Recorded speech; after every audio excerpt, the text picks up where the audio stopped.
Welcome to the Real News Network. I'm Paul Jay in Baltimore.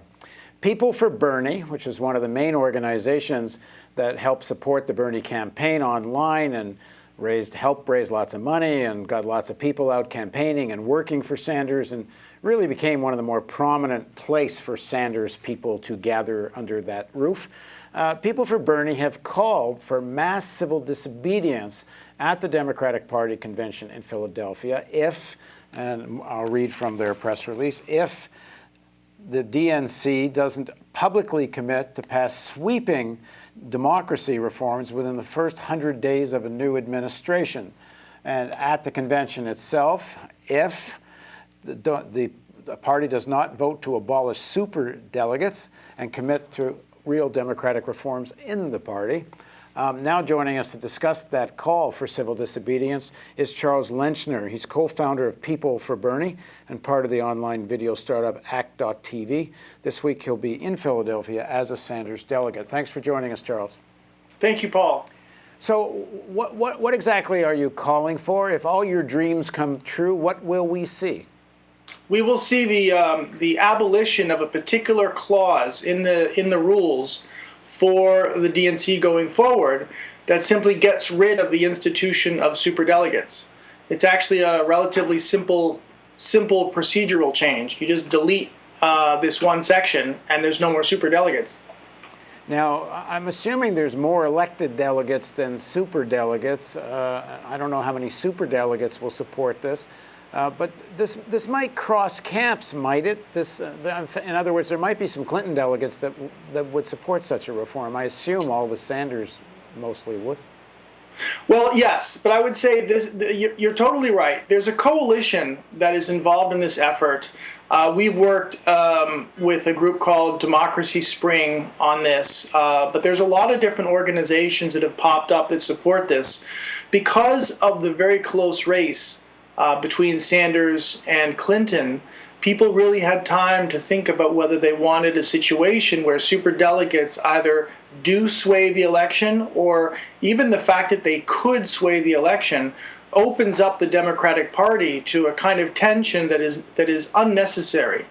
The Democratic Party, which has been, at least for the last few decades, at the forefront of expanding American democracy, making sure that we include African Americans, helping the cause of immigrants and undocumented immigrants, making sure that women have equal rights.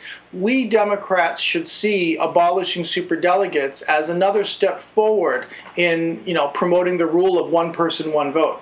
Okay, so if it looks like you can't win this, or in fact, I'm not sure how this unfolds. Like, the Rules Committee, I guess, meets on Monday, does it? And does there? So I think they're meeting Saturday, and I'm actually headed to Philadelphia tonight so that I can be there in person tomorrow.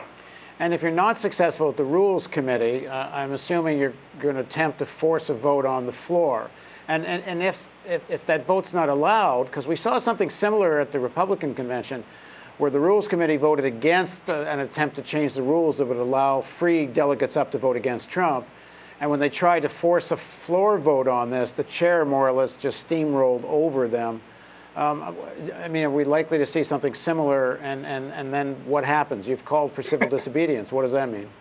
Well, first of all, we are likely to see something similar. My friends hate it when I'm just super realistic, but yeah, the way conventions are set up, they're extended television commercials for the nominee, and the establishment views any undisciplined, any outburst of people's energy as problematic unless they're waving the right signs and chanting the right slogans. And that's something where I have a lot of sympathy for both the Republican and Democratic officials in charge of these conventions. We need to work on our culture a bit to make it that when people have vigorous debate, when we are arguing about the rules or about that minorities or majorities are demanding something different than the leadership, that we should see that as a celebration of democracy. Can you imagine if the Founding Fathers, when they were putting the Constitution or the Declaration of Independence together, if someone had said, no dissent, look good for the cameras? That's not how it's supposed to work. I look at the range of democratic participation from following the rules and voting the way you want to, all the way to civil disobedience, as long as it's done smartly and strategically, as being part of this massive celebration of democracy, and something ultimately that not just Bernie delegates can feel proud of in the end, but something that all Democrats can feel proud of.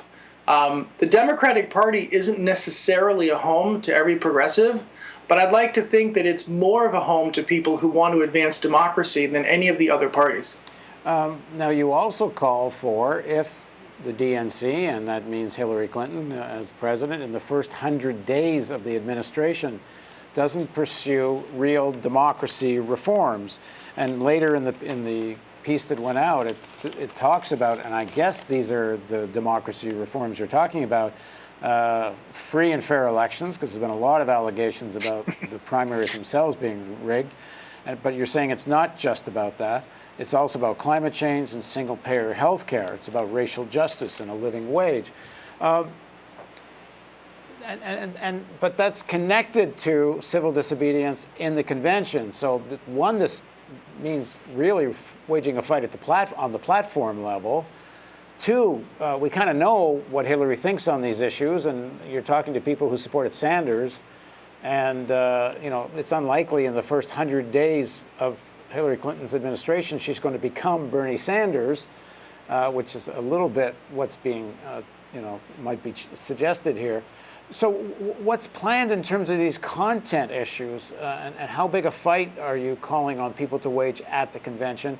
Because if I understand it correctly, Sanders has asked delegates, or at least said he himself and his campaign won't fight on platform issues. I'm not sure he's ever told delegates not to. Right. This is such an amazing moment. Bernie Sanders ran this campaign across the country with millions of people supporting him, and he was very careful to emphasize that this movement was about all of us, not just about him as a candidate. Now, in some ways, that was a dodge, because he was the candidate and it's his campaign, and the tension between the grassroots or his base and what he chooses to do as a politician didn't really surface.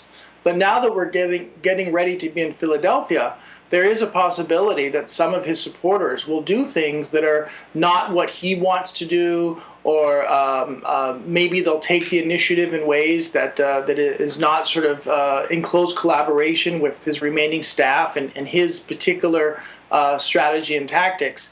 This is unusual. I don't know what's going to happen.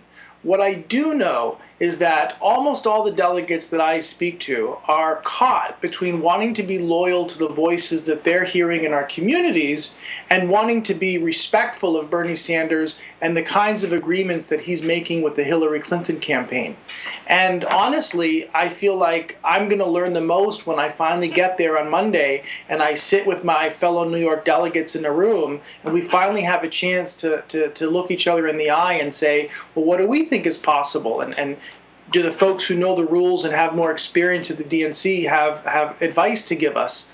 I do feel that some of the talk about floor fights and issue fights don't quite factor in exactly how conventions are run in terms of the rules and how many votes you need to secure to get certain things done. So probably the most protesting that you see is in fact going to be outside the hall, not inside the hall.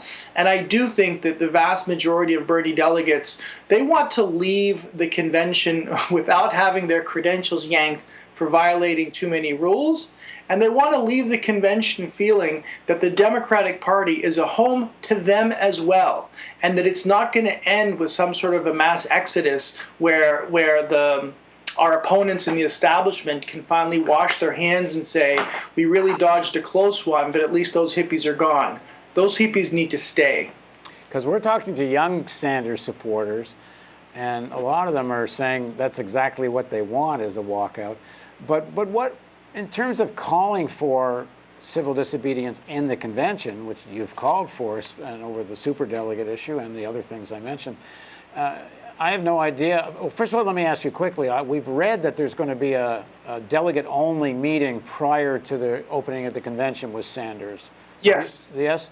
So if he and that meeting says, look, we all watched the convention and we saw a real neo-fascist party. And this is really dangerous. And even though we all share a critique of Clinton, this really is the greater danger. And now's not the time to have a big split in the party in front of all these television cameras. What do you say to that?